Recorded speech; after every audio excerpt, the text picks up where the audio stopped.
Buenas tardes, mi nombre es Valentina Jaramillo, soy consultora de implementación en Quality Colombia S.A. y los acompañaré como moderadora de esta sesión. Les damos una cordial bienvenida a nuestro webinar que tratará el tema Errores frecuentes que debes evitar en los documentos electrónicos. En nuestro temario del día de hoy vamos a hablar de los obligados a realizar documentos electrónicos, deducibilidad de los documentos POS, análisis y auditoría de los documentos electrónicos. Somos Quality Colombia S.A., una empresa que brinda soluciones de gestión empresarial, contribuyendo a mejorar la productividad de su negocio. Damos la bienvenida a todos los asistentes que nos acompañan en esta importante conferencia virtual. A partir de este momento los voy a dejar en compañía de Jason León Vélez, contador público con diplomado en impuestos, normas internacionales de contabilidad y normas internacionales de auditoría, con experiencia en el campo tributario y contable. Buenas tardes, Jason, un cordial saludo y bienvenido a esta conferencia virtual. Buenas tardes, Valentina. Buenas tardes para todos los asistentes. Agradezco la ocasión para la Casa de Quality Colombia por la invitación y esperamos sea de su agrado esta conferencia para todos. Recuerden de que pueden ir dejando sus preguntas y al final serán contestadas. Lo que veremos el día de hoy será un recorrido por todos los documentos del ecosistema electrónico que existen actualmente en Colombia. Dentro de ellos actualmente ya tenemos electrónicos las facturas electrónicas, tanto las que son de validación previa como las de contingencia. Igualmente tenemos las notas crédito y las notas débito y también ya estamos en el ámbito de la nómina electrónica. Y a su vez tenemos la recepción de la facturación electrónica, que normalmente es conocida como los acuses que le estamos dando a esas facturas electrónicas. Por último, en la actualidad hemos abordado el tema de los documentos soporte electrónicos, que es como la última reglamentación que se ha hecho a este ecosistema electrónico. Y también revisaremos un poco allí el tema de los documentos POS y si son deducibles o no, que digamos que algunas personas siguen teniendo dudas con este tema. Igualmente recordaremos el tema de la bancarización, que sigue siendo muy complejo en nuestro país, teniendo en cuenta las condiciones demográficas y las condiciones de las personas para poderla cumplir. Y finalmente, ya viendo todos estos documentos electrónicos, podemos hacer un análisis y una auditoría de dichos documentos, que es actualmente lo que la DIAN está haciendo y para lo cual queremos que ustedes prevean los posibles casos que se les pueden plantear y solucionar para evitar caer en las sanciones, que será el último punto a tratar. Inicialmente, el tema de la facturación electrónica está contenida en el artículo 615 del Estatuto Tributario. Allí nos habla de la obligación de expedir factura electrónica. Este artículo nos habla de que los obligados a facturar electrónicamente son las personas que tienen la calidad de comerciantes, ejerzan profesiones liberales o presten servicios inherentes a estas, o enajenen bienes, productos de la actividad agrícola o ganadera, quienes deberán expedir factura o documento equivalente y conservar copia de la misma, independientemente de la calidad de contribuyentes o no de los impuestos de la DIAN. Allí vemos pues cómo prácticamente este artículo abarca gran parte del círculo económico de nuestro país y vemos también cómo prácticamente todas las actividades están contenidas allí. Igualmente debemos recordar que es el artículo 617 también del Estatuto Tributario, el cual contiene los requisitos de la factura, en el cual pues encontramos de que debe contener el nombre explícito de factura de venta, el nombre y NIT el nombre y identificación del vendedor, nombre y NIT del adquiriente, la especificación de los productos y la especificación del IVA dentro de estos requisitos de la factura. Y a su vez encontramos que la resolución 42 del 2020 es la que regula todas las especificaciones técnicas de esta facturación electrónica y que a su vez ha ido implementando todos los demás documentos electrónicos. Entonces, dentro de esta resolución 42, que es más explícita dentro de los sujetos obligados a expedir factura electrónica, encontramos en el artículo 6º, el cual reglamenta el artículo 1.6.1.4.2 del DUT, quiénes son los obligados explícitamente a facturar electrónicamente. Entonces, en primera medida, tenemos que son los responsables del impuesto a las ventas. Independientemente del monto, independientemente de si cumplen otras obligaciones, solo por el hecho de ser responsable de IVA, deben facturar electrónicamente.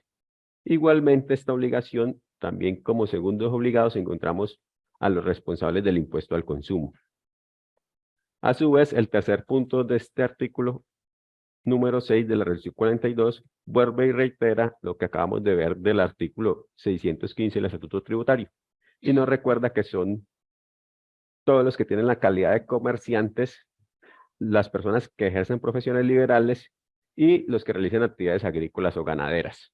Entonces allí retoma ese artículo que acabamos de ver y le agrega los responsables de IVA y los responsables del impuesto al consumo. Igualmente nos habla en el cuarto punto de las personas que son importadores o prestadores de servicio, y en el quinto punto nos habla de tipógrafos y litógrafos, que no sean responsables del IVA, pero que de acuerdo con el artículo 437 del Estatuto Tributario, cuando realicen actividades de expedición de facturas o documentos, deberán facturar todo eso electrónicamente. Y ya en el último numeral, en el sexto, que fue recientemente modificado, también establece que los obligados a facturar electrónicamente a los contribuyentes del régimen simple. Entonces allí hace claridad que no necesariamente por estar en el simple, entonces podemos expedir otro tipo de documento. Allí también estaríamos obligados a facturar electrónicamente. Y finalmente, el parágrafo 7 del artículo 7º de esta resolución 42 también nos hace una especial información y nos reitera que a veces algunas personas pasan por alto, y es el tema de los ingresos. Recordemos que allí este artículo nos recuerda que las personas que superen los 3.500 VTs, lo cual para el año 2023 son 148 millones, las personas que superen este tope por concepto de venta de bienes, bien sea excluidos o no grabados, deben facturar electrónicamente. Entonces recordemos que este aspecto le explica, por ejemplo, para las personas agricultores o ganaderos que no venden con IVA, pero al superar ese tope están obligados a facturar electrónicamente, así como para el tema de los fruver y demás. Independientemente de que el producto tenga o no tenga IVA, si supera el tope, debe facturar electrónicamente.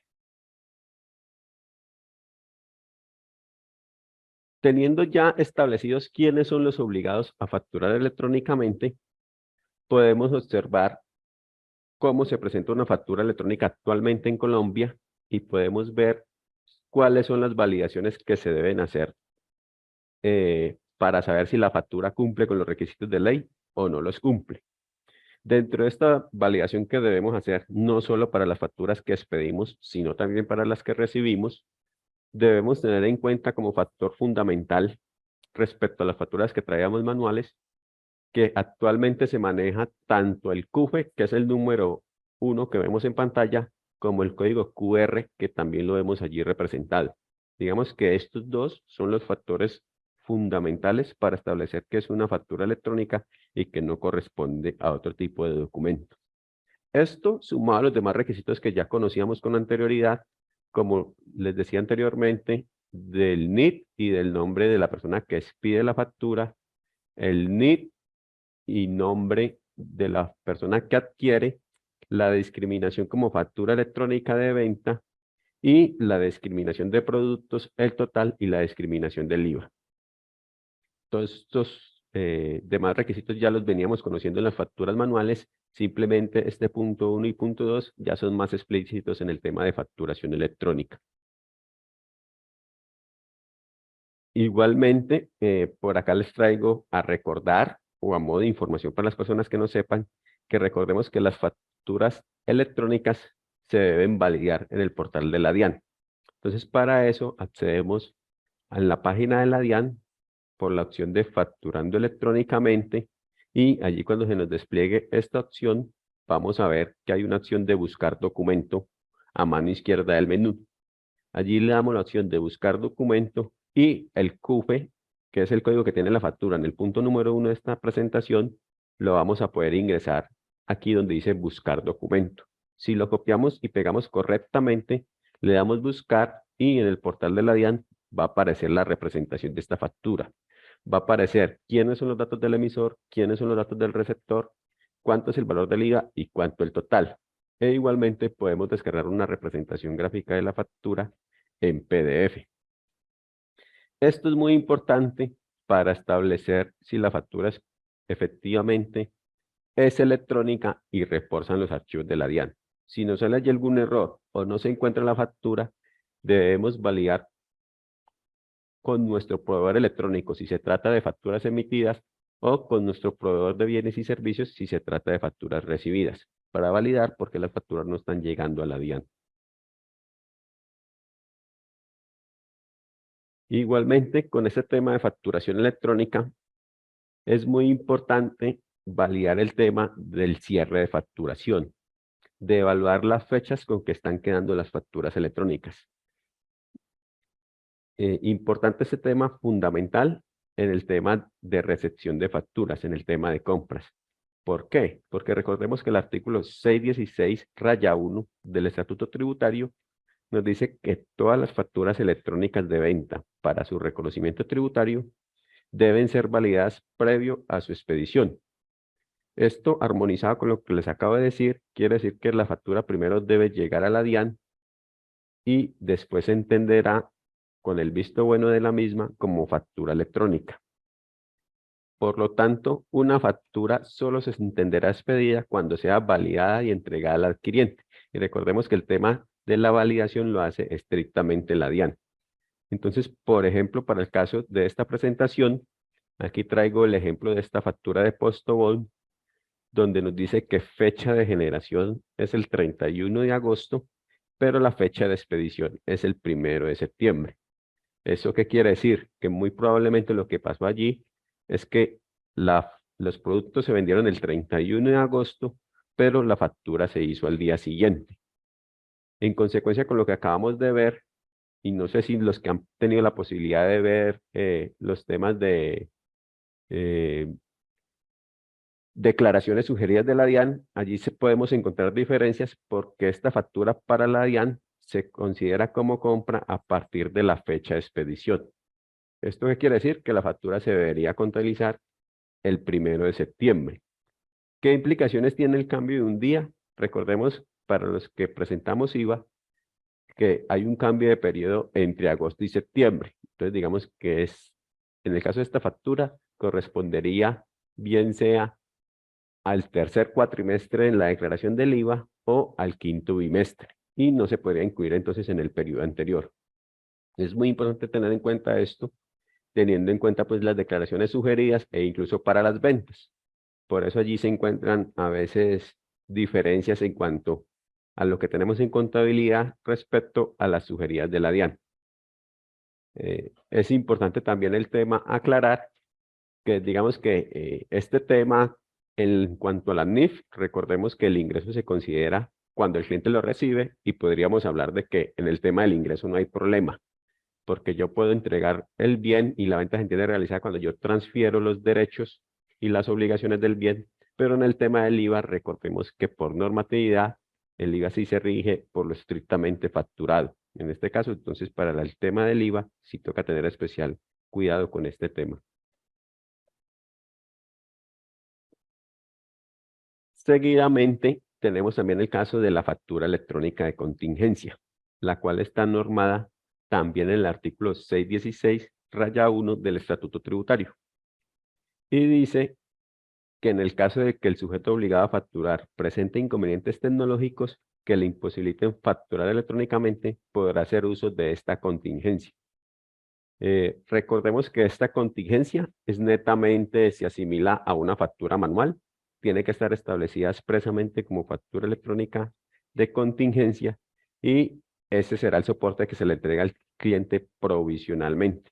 Como lo dice allí seguidamente el parágrafo, dice que el obligado a facturar está facultado para expedir y entregar al adquiriente la factura electrónica de venta sin validación previa, que en este caso, como les digo, normalmente se conoce como de papel.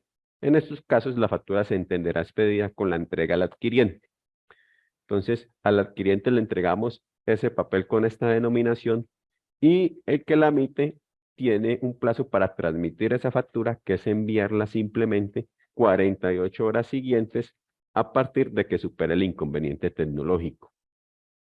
Esa contingencia, digamos que algunos contribuyentes, debido a su ubicación geográfica, ya la están utilizando con mucha frecuencia, pero quiero hacerles especialmente énfasis en el decreto 442 del 2023, que salió en marzo de este año, en el cual nos hace una precisión sobre esta contingencia y nos habla de que la factura electrónica sin validación previa solo tendrá validez cuando a la DIAN se le presenten inconvenientes tecnológicos que imposibiliten la validación previa.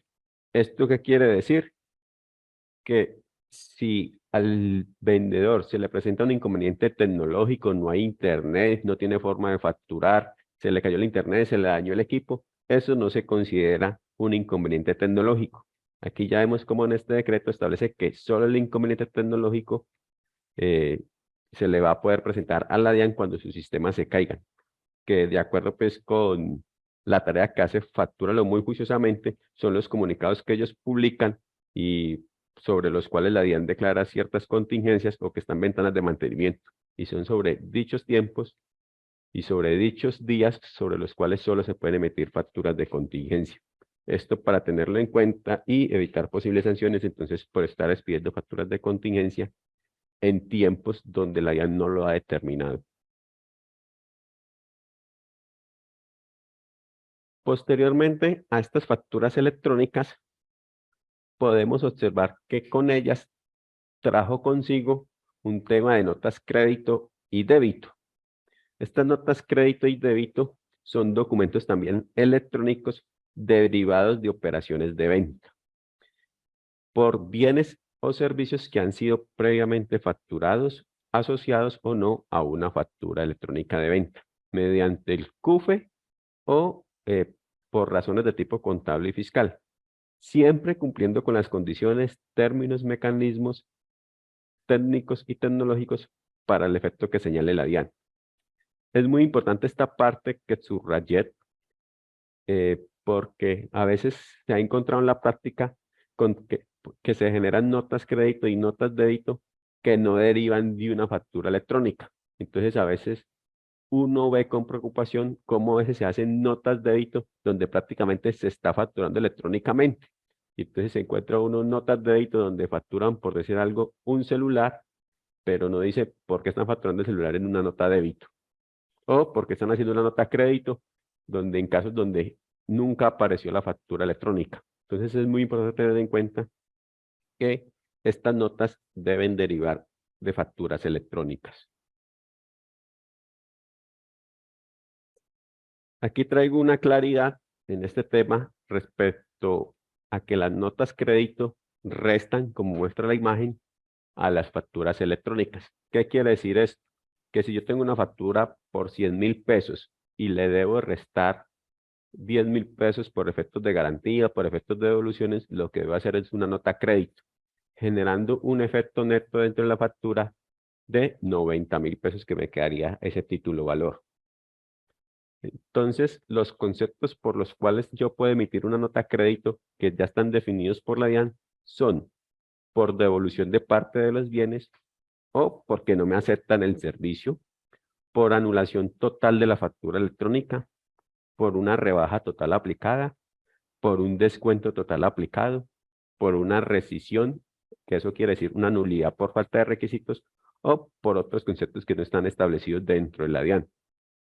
Como podemos observar, al momento de hacer una nota crédito, siempre debemos marcar alguna de estas opciones, por lo cual es muy importante hacerlo de forma acertada y verdadera sobre el concepto que estamos emitiendo. De esta forma podemos encontrar cómo las notas créditos, actualmente encontramos dos opciones de hacer una nota crédito. Una que es la más usual, que se llama nota crédito, que referencia a una factura electrónica, en la cual debemos llamar la factura electrónica, hacer referencia al CUFE y que digamos que es la forma más fácil de hacerla, que es seleccionando la factura electrónica y de allí seleccionamos qué productos no aplicarían o cuáles se devolvieron. Y la segunda opción, que son las notas crédito sin referencia a facturas, en la cual yo no llamo a la factura ni tengo que buscarla. Se hace uso normalmente cuando la factura ya fue aceptada. Eso quiere decir que esta nota crédito sin referencia actualmente cobró más valor por el tema de los acuses, por el tema de la recepción electrónica. En el caso de que algún cliente ya nos haya dado los acuses de esa factura, vamos a poder notar cómo el sistema nos inhabilita para hacer una nota crédito con referencia. Pero sí la podemos hacer mediante una nota crédito sin referencia. Simplemente allí lo que hacemos es poner el motivo por el cual resta a esa factura y a término de recomendación personal, lo que les puedo aconsejar es que en el campo de detalle que contiene cada factura, llamen la factura o le hagan la anotación de que esta rebaja, este descuento, esta devolución se aplicará a la factura número tal, para que sea de alguna forma más explicativo con el cliente y por temas de trazabilidad y de cruce de cuentas, ambos manejen el mismo idioma. De otro lado, las notas débito suman a nuestra factura de venta, caso contrario de las notas crédito. ¿Esto qué quiere decir? En el mismo caso de que yo tenga una factura de 100.000 pesos y a esa factura deba adicionarle 10.000 pesos, en este caso lo que ya hago es una nota débito y el título neto me quedaría por 110.000 pesos. Y los conceptos por los cuales yo puedo hacer una nota de débito es por intereses, porque le debo adicionar intereses a esa factura, porque le tengo que cobrarle unos gastos, por decir, unos gastos de honorarios por cobro ejecutivo o por cobro extrajudicial, o también porque me cambia el valor de la factura inicial. ¿Cómo funcionaría en este caso? Yo emito una factura por el mismo celular de 100.000 pesos, pero por error el cajero no tuvo en cuenta el cambio de precio y no se fijó que ese celular ya valía 110.000 pesos. Entonces simplemente lo que hago es una nota de débito y en este caso no hago toda la nota por los 110.000, sino que simplemente pongo la diferencia y ya se entiende que el cliente me debe pagar completo los 110.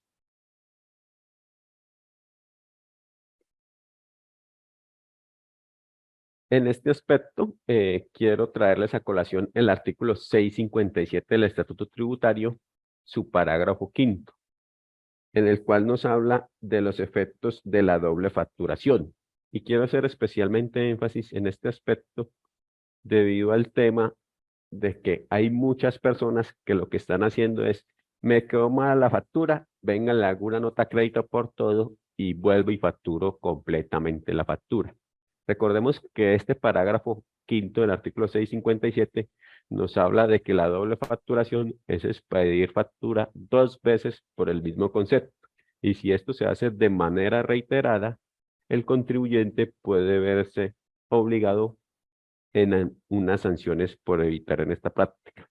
Entonces aquí el llamado para todos los que estamos presentes es hacer buen uso de las notas crédito y de las notas débito, entendiendo los usos que le estamos viendo. Entonces, si yo hago una factura por los 100.000 pesos y de allí simplemente tengo que, me hacen una devolución de un producto, hagámosle nota crédito por la parte del producto y dejemos el resto del valor que quedó correctamente. Cobremos la diferencia y paguemos la diferencia en el campo porque seamos compradores. Y no hagamos toda la vuelta de borrar todo el documento, de anularlo todo y volver a expedirlo. Porque si esto se repite mucho dentro de la organización, entonces vamos a acarrear estas sanciones. E igualmente, haciendo uso de las notas débito, en vez de facturar más cosas, lo que hacemos es agregarle los intereses o el cambio de valor que aplique.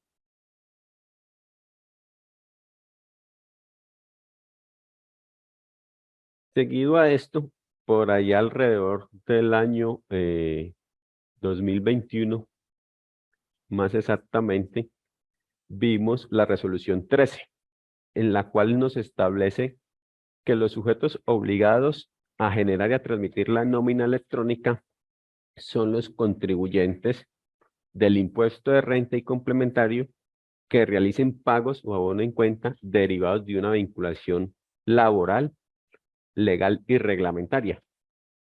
A su vez, también por conceptos de pensión. Todo esto en armonía para poder soportar los costos y deducciones que requieran esos contribuyentes en el impuesto sobre la renta y complementarios e impuestos descontables en el IVA cuando aplique. Allí podemos ver cómo entra en vigor la nómina electrónica y cómo se hace especial claridad a una de las mayores preguntas que vemos en este campo sobre el régimen simple. Allí podemos ver cómo actualmente este tema de la nómina electrónica solo aplica para contribuyentes del impuesto sobre la renta que hagan su declaración de renta por el régimen ordinario. Entonces, para los que opten por el régimen simple, no les aplicaría por ahora esta nómina electrónica. Recordemos que hablo de por ahora porque con la reforma que se hizo quedó abierta la posibilidad. Por eso estamos esperando que la DIAN regule ese tema y saque una resolución aclarando ese tema, a ver a los contribuyentes del simple cuáles son las nuevas obligaciones que le van a quedar. Derivado de esta nómina electrónica, surgen también algunas dudas y actualmente todavía algunas personas siguen con ellas sobre si en esta nómina electrónica debemos reportar lo pagado o también debemos reportar las prestaciones sociales. Entonces nos preguntan, ¿será que estas prestaciones sociales también las reportamos en este comprobante? ¿Será que las reportamos cuando se paguen o las reportamos mensual o las reportamos anual? Digamos que en esto han habido muchas preguntas porque la DIAN ha sacado muchos conceptos sobre esto. Inicialmente se habló de lo pagado, posteriormente quedamos en que el efecto era anual y en diciembre se debía reportar las obligaciones con que quedaba a cargo el contribuyente o el empleador, y actualmente ya el oficio 912-416 del 2021 y el concepto unificado 106 del 2022 ya aclaró este tema y nos hace claridad respecto a que estas prestaciones se deben comprobar junto con todo lo que se le pagó al contribuyente. En este orden de ideas, quiere decir de que en el comprobante de nómina electrónica debemos estar reportando lo que se le pagó al contribuyente, tanto lo que tendría derecho este empleado por concepto de prestaciones sociales como cesantías, intereses, prima y vacaciones.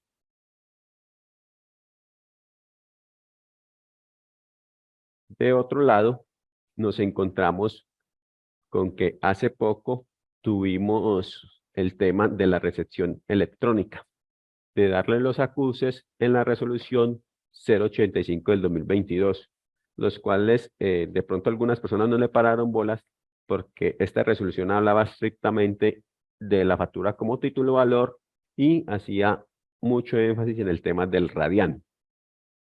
Entonces, como muchas personas no utilizaban esto para el tema del factoring, algunas personas no vieron la necesidad de implementar ese tema, pero recordemos que actualmente esto está vigente y que es obligatorio, debido a que en el artículo 34 de dicha resolución dice que toda factura electrónica donde la operación sea crédito o se otorgue un plazo para la misma, para poder que constituya soporte de costos, deducciones e impuestos descontables, debe tener tanto un acuse de recibo de la factura como un acuse de recibo de los bienes o servicios adquiridos.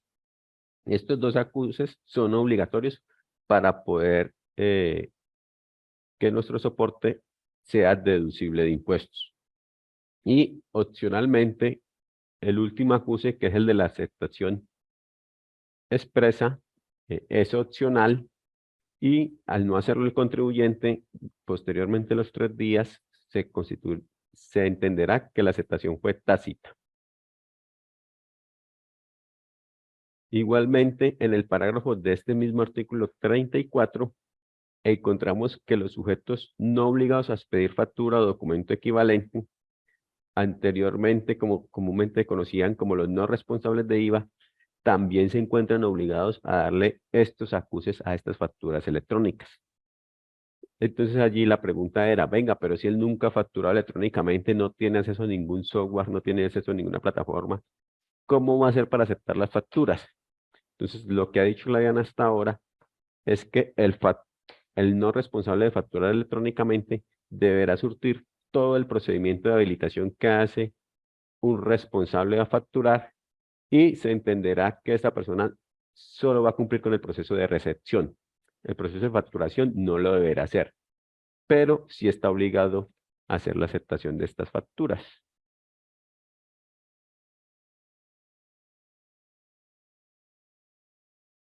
¿Cuál es la importancia de aceptar estas facturas?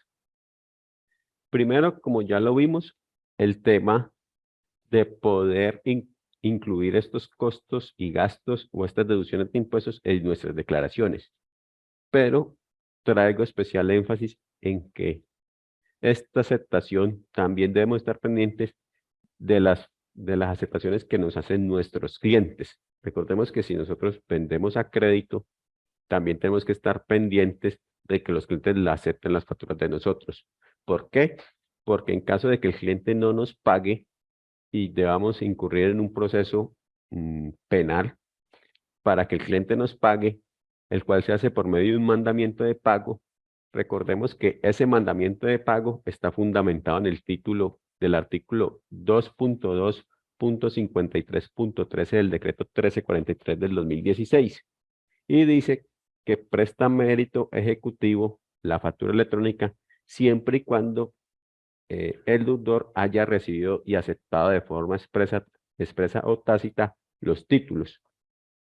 De esta forma vemos cómo para poder que nos paguen la factura o llevarlo a un proceso extrajudicial por medio del proceso de mandamiento de pago, debemos demostrar ante el juez que esta factura fue aceptada por el cliente. Si la factura no se aceptó por el cliente, ahí ya tendremos un problema con el juez. ¿Por qué? Porque el artículo 773 del Código de Comercio, que regula la aceptación de las facturas, establece como requisito que el comprador debe aceptar los servicios para poder que incurra en el derecho cambiario. Entonces es muy importante que estemos revisando este tema. Ya vimos cómo se hace la validación de la factura. También podemos revisar con el CUFE las facturas que expedimos nosotros y validamos aquí en la parte inferior de la presentación cómo nos muestra los eventos que tiene la factura electrónica. Allí podemos ver cómo el primer evento se hizo por qué persona y a qué hora. A su vez, el segundo evento, quién lo hizo y en qué día. Y también nos muestra si la aceptación fue tácita o expresa. Entonces, este requerimiento es muy importante tenerlo en cuenta, más si la empresa recurre mucho a la expedición de facturas o de créditos con los clientes.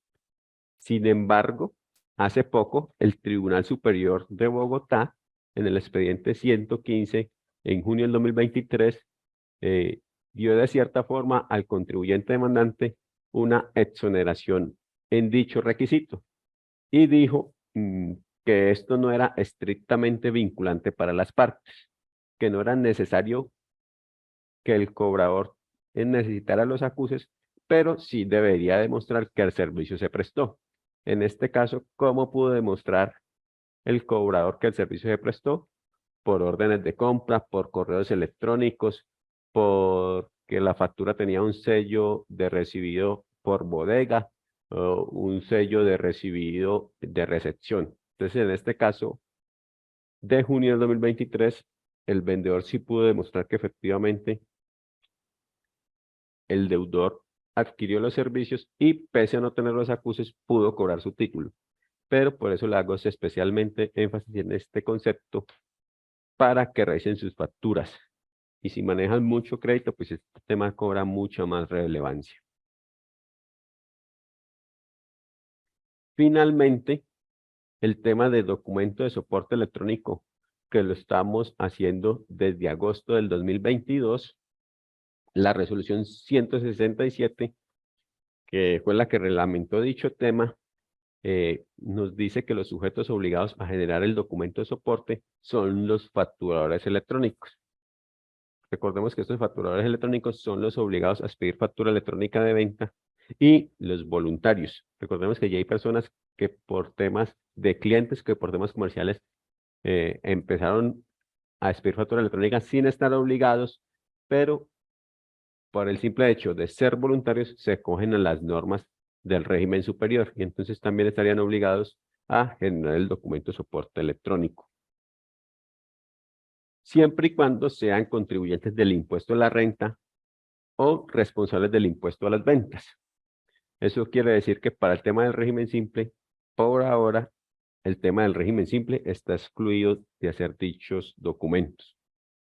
Y las personas que no tienen la obligación formal de facturar, pero sí requieren soportar los costos y deducciones en la declaración de renta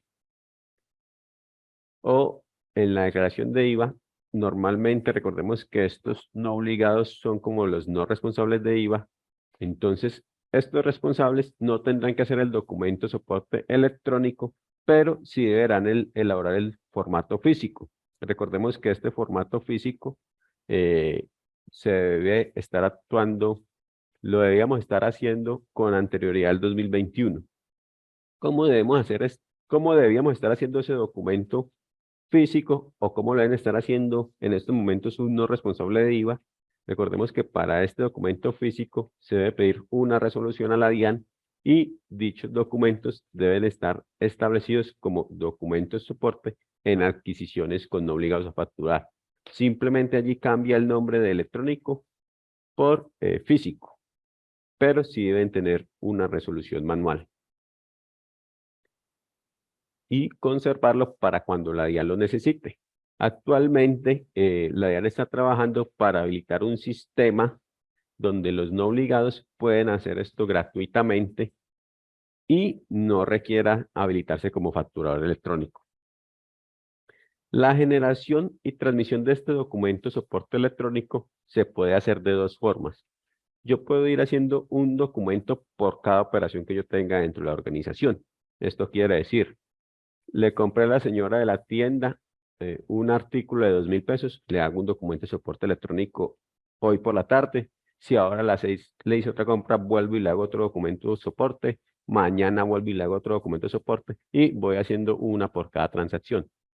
Pero esta resolución también nos da la opción de que podamos hacer las operaciones acumuladas semanalmente al mismo proveedor. Eso quiere decir que en este mismo caso, las compras que yo le haga a la señora de la tienda, las puedo acumular hasta a más tardar el sábado y todo lo que le compre de lunes a sábado lo puedo reportar el sábado por la tarde. Eso quiere decir que en un solo documento puedo acumular todas mis compras y enviarle una simple transacción.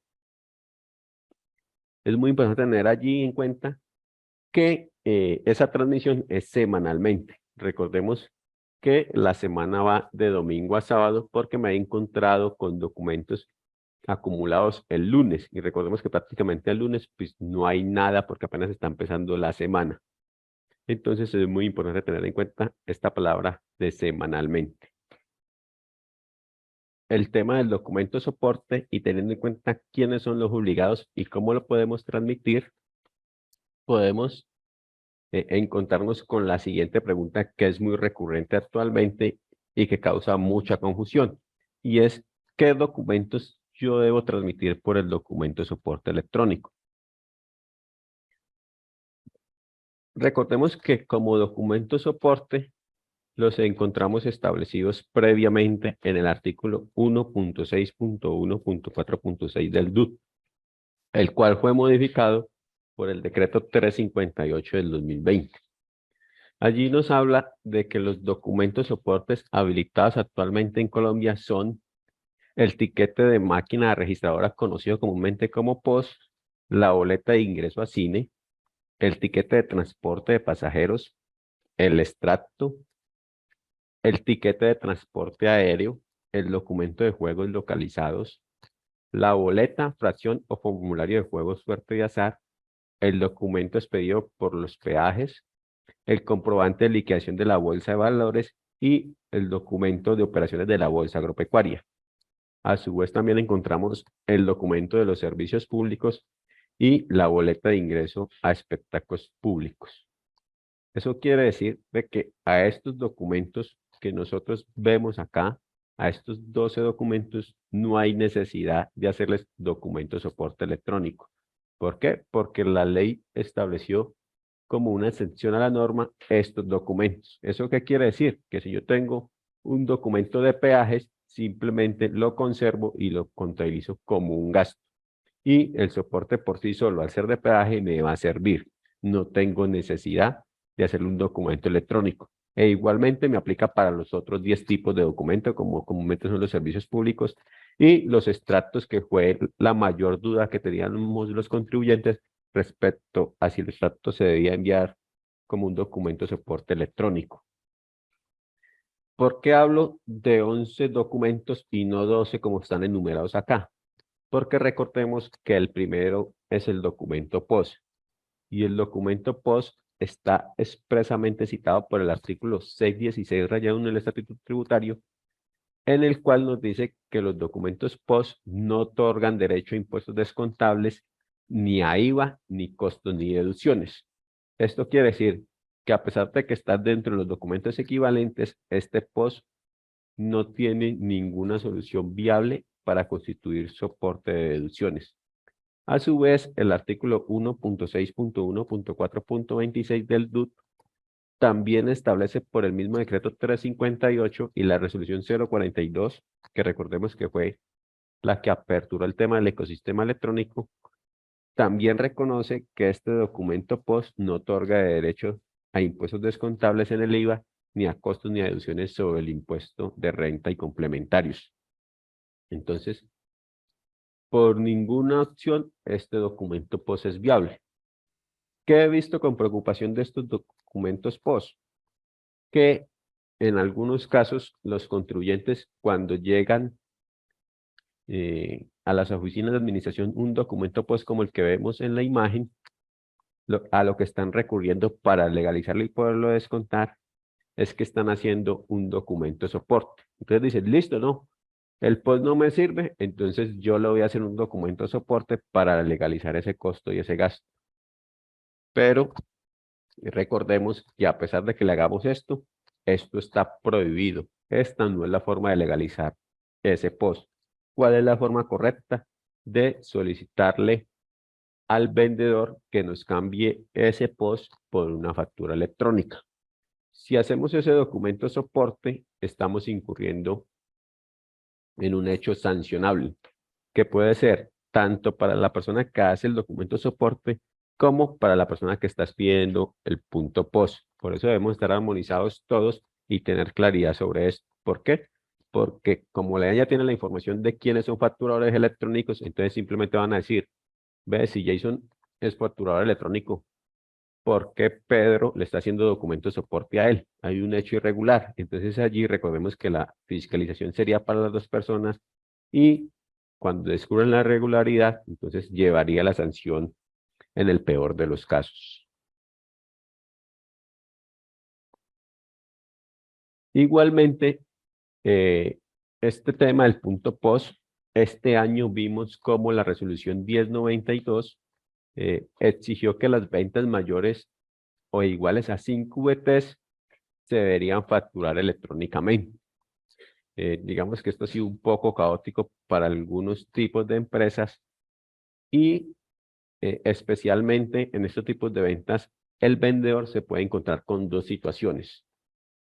La primera es que si la venta es menor a 5 VTs, que para este año son 212.000 pesos, recordemos que este valor debe ser antes de impuestos, como conocemos normalmente como el valor del subtotal. Si la venta es menor a estos 212.000, el vendedor puede seguir utilizando su punto de venta POS, puede seguir expidiendo su tirilla y no pasa nada. Siempre y cuando el comprador no me pida factura electrónica. Porque si el comprador me pide una factura electrónica por 10.000 pesos que me compró por 5.000 pesos, se la debemos de dar. Recordemos que no hay ningún requisito o ningún tope para expedir una factura electrónica. si él simplemente vino, me compró un tornillo y me dice, yo necesito factura electrónica por los 200 pesos que valió el tornillo, se la debemos de dar. Y actualmente la DIAN ya puso un WhatsApp para hacer ese tipo de denuncias por poner muchos inconvenientes para la expedición de estos documentos. Y en el segundo caso, si la venta es superior a los 5 VTs, o sea, a los 212.000 para este año, obligatoriamente debemos expedir la factura electrónicamente. ¿Esto qué quiere decir? Que ya no es optativo, sino que inmediatamente la factura supera los 212.000, no hay necesidad de preguntarle al cliente, sino simplemente expedir la factura electrónicamente. Allí lo único diferencia sería ya preguntarle al cliente si necesita que la factura sea a nombre de él o si el cliente no quiere expedir los datos de él, entonces no hay necesidad de exponer al cliente o pedirle los datos. ¿Por qué? Recordemos que en este caso de que el cliente no dé los datos, quiero traerles a colación el artículo 11 de la resolución 42. El artículo 11 en su numeral C nos da la opción de que en el caso, por ejemplo, de estas 5 VTs que va a ser muy común, van a haber muchas facturas y muchos clientes que no quieran dar los datos, podemos expedir la factura con el nombre de consumidor final, reemplazando los nombres y apellidos del contribuyente. Y la identificación será 12 veces el número 2. Con estos simplemente 2 cambios se puede expedir la factura electrónica. Y en el caso de que tampoco se informe la dirección ni demás del contribuyente, entonces se puede colocar la dirección del el establecimiento que está expidiendo el documento. En otras palabras, quiere decir que podemos colocar la dirección de la persona que está expidiendo la factura. Y simplemente con estos 3 datos expedimos la factura y nos reportamos al cliente que nos está haciendo la compra. Ya la DIAN ha hecho mucha normativa sobre este tema. Por ahí hemos visto campañas donde están saliendo los funcionarios a revisar si esto sí se está cumpliendo y también se han visto campañas por ahí hablando al director de la DIAN sobre la no obligatoriedad de expedir o de requerir ciertos documentos para poder expedir esta factura electrónica.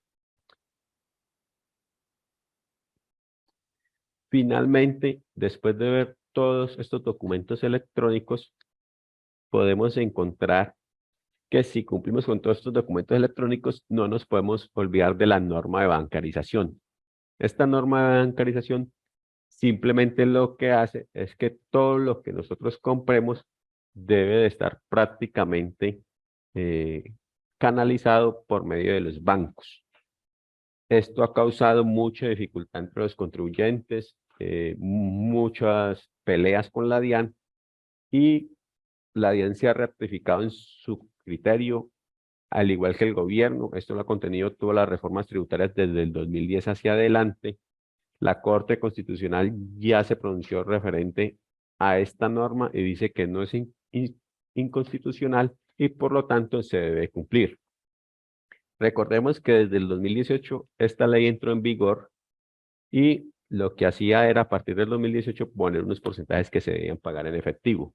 Pero ya a partir del 2021 se quitaron estos porcentajes y lo que hay actualmente en forma de embudo es que el parágrafo 2 nos habla de pagos individuales que no pueden ser los 100 VTs. En otras palabras, ¿esto qué quiere decir? Que si yo a un proveedor en estos momentos le pago más de 4.200.000 en el año, ojo con la palabra, en el año, no en el mes.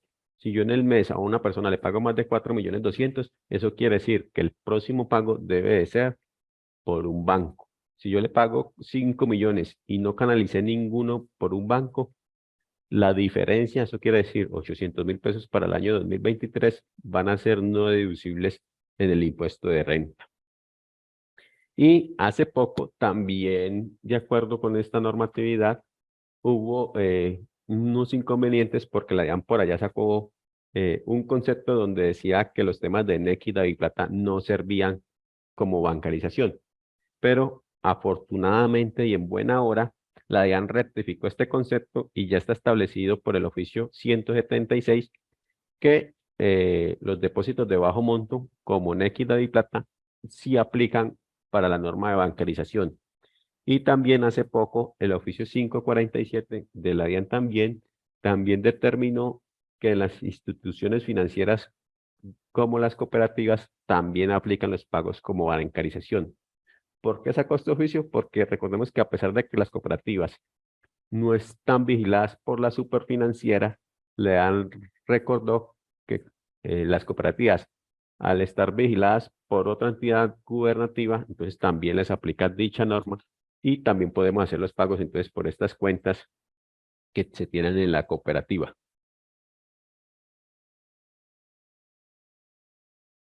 Finalmente, si se cumplieron todos estos documentos y cumplimos con la bancarización, el objetivo de esta charla es invitarlos a hacer un análisis y una auditoría de los documentos electrónicos. ¿Para qué es esta invitación? Porque digamos que actualmente se ha podido evidenciar que la DIAN actualmente está haciendo estas auditorías a los contribuyentes, por lo cual nosotros debemos anticiparnos a estas pesquisas, a estas fiscalizaciones e empezar a indagar cómo está nuestra organización. Entonces, lo primero para hacer este análisis es que debemos ingresar por la página de la DIAN, población de facturando electrónicamente, e ingresamos con el NIP del contribuyente, o en el caso de que sea una persona jurídica, ingresamos con el NIP y el número del representante legal. Esto nos genera un token, un código que se va al correo de la persona natural, o en el caso de persona jurídica, va al correo del representante legal y nos llega un correo como tenemos en el punto 4. Allí en el punto 4, cuando nos llega este correo, simplemente es que abrimos este token, abrimos el enlace que nos manda la DIAN y allí ingresamos a la plataforma de facturación electrónica.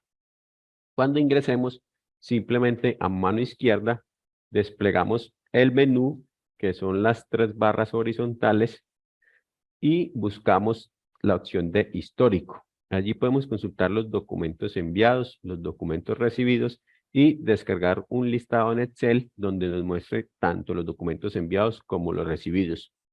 En este caso, para hacer un análisis más completo, procedemos a darle clic en la opción de descarga de listados y él nos muestra aquí la opción de hacer un análisis por rango de fechas, que es actualmente lo que hace la DIAN.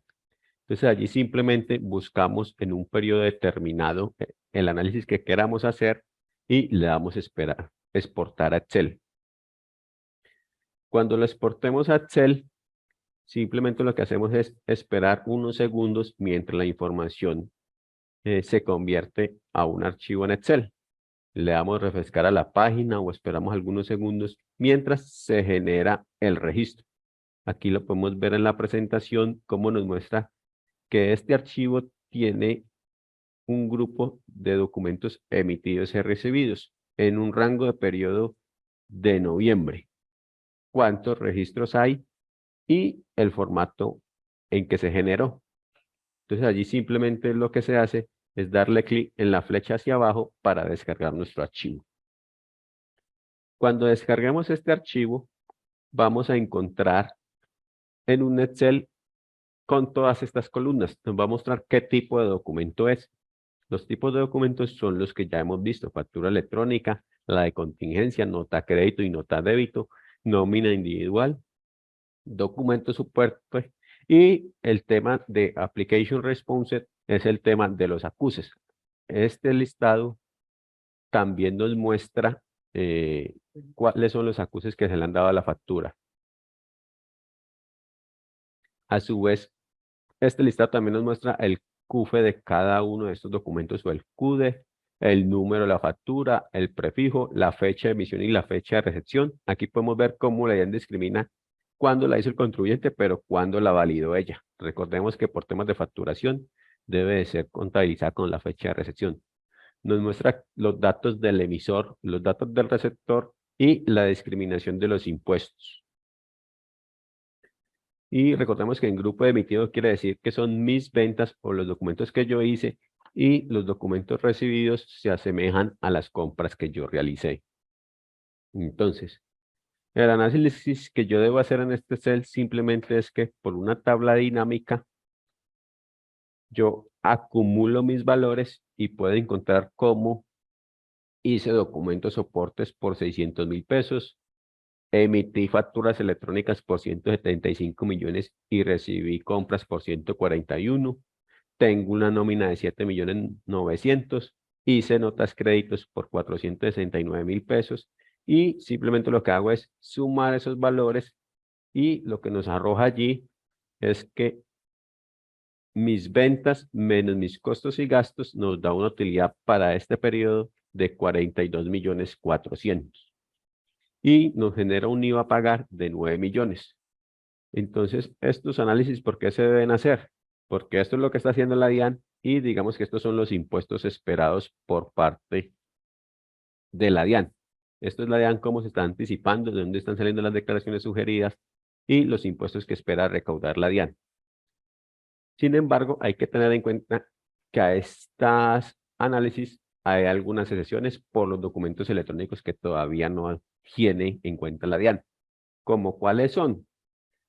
Como por ejemplo los gastos de depreciación, los gastos de deterioro de cartera o los documentos POS. Recordemos que estos documentos POS no los podemos descontar para temas de impuestos, pero sí contablemente nos disminuye nuestra utilidad. Y en especial tampoco tener en cuenta el tipo de sistema que usted esté utilizando en la empresa. Entonces recordemos que si la empresa tiene un sistema de inventario permanente, entonces estas no son sus costos y gastos, sino que serán los costos por los productos que efectivamente venda dentro del mes. Entonces, es muy importante realizar este análisis, esta auditoría de todos nuestros documentos electrónicos para determinar si es lo mismo que tiene la DIAN y en caso de que no sea lo que tiene la DIAN, poderlo soportar mediante cuáles son las diferencias, pero tenerlo muy claro en este aspecto.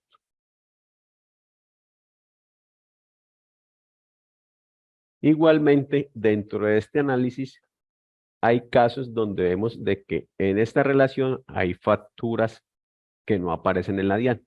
Entonces dice, ve, yo le compré a Jason este computador, pero él me entregó una factura, pero esta factura no aparece en la DIAN, no me aparece en la relación. ¿Por qué será? Normalmente, esa factura no nos sale en el listado nuestro porque hay algún inconveniente con el nombre o la razón social que reportó ese vendedor o con el número de identificación tributaria que él reportó. Recordemos que estas obligaciones están listadas en el literal C del artículo 617 y si alguno de estos dos datos queda errado, entonces no nos va a salir en este error y la DIAN no lo va a tener en cuenta. Normalmente, ¿qué sucede en este caso? Por experiencia, que lo que hace el vendedor es que a veces incluye el dígito de verificación dentro de la identificación. Y entonces, cuando le incluye dentro del NIT, entonces esa factura no nos carga porque la identificación cambia completamente. Entonces, de allí la importancia de revisar esos documentos y si nos pasa este concepto o nos pasa este efecto, simplemente lo que debemos hacer es pedirle al vendedor que por favor anule esta factura por medio de una nota a crédito y nos vuelva a pedir nuevamente la factura con los datos buenos para podernos la descontar de impuestos. Finalmente, ya para terminar, vamos a ver cuáles son las sanciones que nos aplican por no estar haciendo, por no estar cumpliendo esta normatividad o estarlo haciendo de forma errónea. Entonces, en el aspecto de facturación electrónica, el artículo 652-1 nos establece la sanción por no facturar. Entonces, en el caso de que estemos obligados a expedir factura electrónica y no lo estén haciendo, entonces la sanción es la clausura o cierre del establecimiento durante un periodo mínimo de 3 días. O da la opción de que si no quiere que se le cierre el establecimiento, entonces que pague un porcentaje de multa sobre los ingresos que obtuvo en el periodo anterior. En otras palabras, ¿qué quiere decir? Que la DIAN le dice, listo, si no quiere que le cierre el establecimiento por 3 días, entonces pague una multa sobre los ingresos del mes anterior. ¿Qué sucede en estos casos? Que si el mes anterior fue el mes que más vendí, pues obviamente la sanción va a ser mucho más onerosa. Y si me cierran el establecimiento y me ponen el sello de cerrado por evasión y la DIAN detecta que yo quité el sello o que normalmente lo que hacen los contribuyentes es que encima de ese sello le ponen cerrado por el inventario, En este caso, lo que se hace es que la DIAN aumenta la sanción y le pone 10 días más por incumplir con este sello.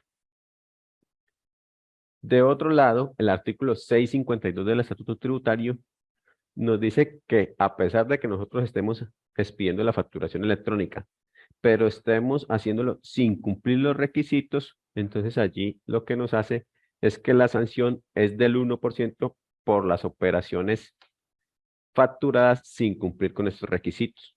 ¿Qué sucede normalmente en este caso? ¿Por qué se va sin requisitos? A veces lo que sucede es que se efectúan facturas sin la dirección.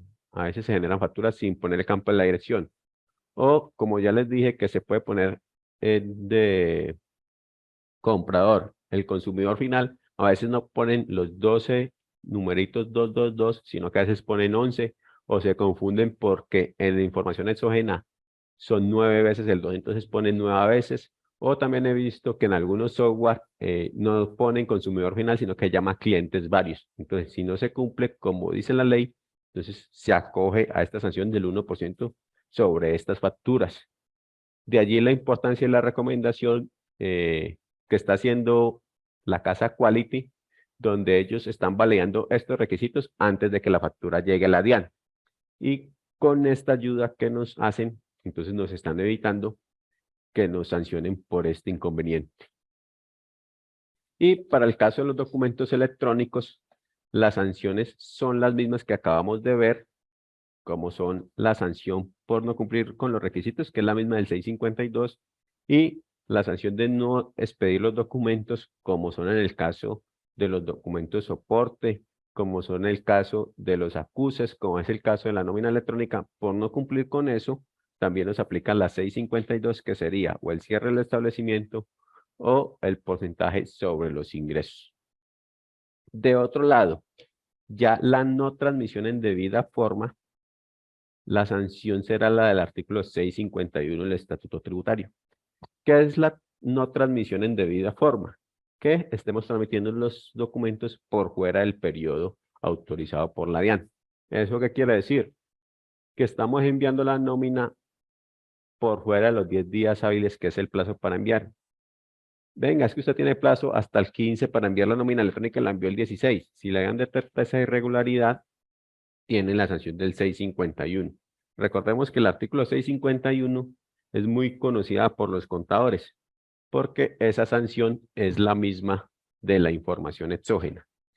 Y que dependiendo